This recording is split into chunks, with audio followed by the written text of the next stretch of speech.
Americans look pretty much exactly like us, so you have to ask. Hey, you guys American by any chance? Yes, we are. Oh, hey!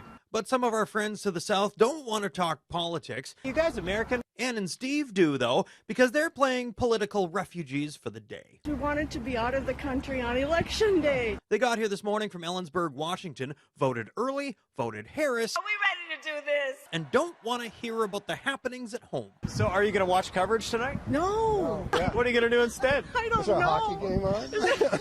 Election 2024 comes with all the drama of a Game 7. And like any other super hyped event, you can lay down a little action. And a lot of us do. We're anticipating the 2024 U.S. election is going to be the most popular betting event on Play Now this year.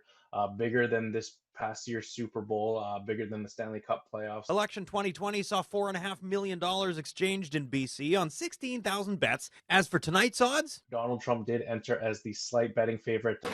this election marks the first time Americans can lay down bets. Opinions on this, like everything these days, are split. It's definitely capitalism at its finest. Terrible. That's a terrible idea.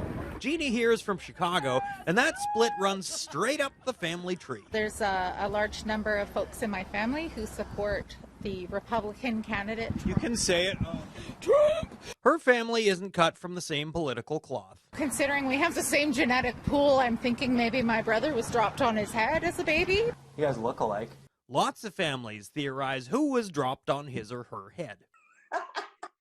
Oh, Chris definitely was dropped on her head. These are my sisters. Dana on the left votes on the right and lives in Scottsdale, Arizona. Christy on the right calls Miami home and voted Harris. I respect her thoughts about it, and I think she respects mine, and therefore there's nothing to talk about. We have better things to discuss. Things like who their little brother should lay his $20 down on. I would say put it on Trump and I'll match your 20. Fiscal conservatism at its finest. But at this point, it's anybody's bet.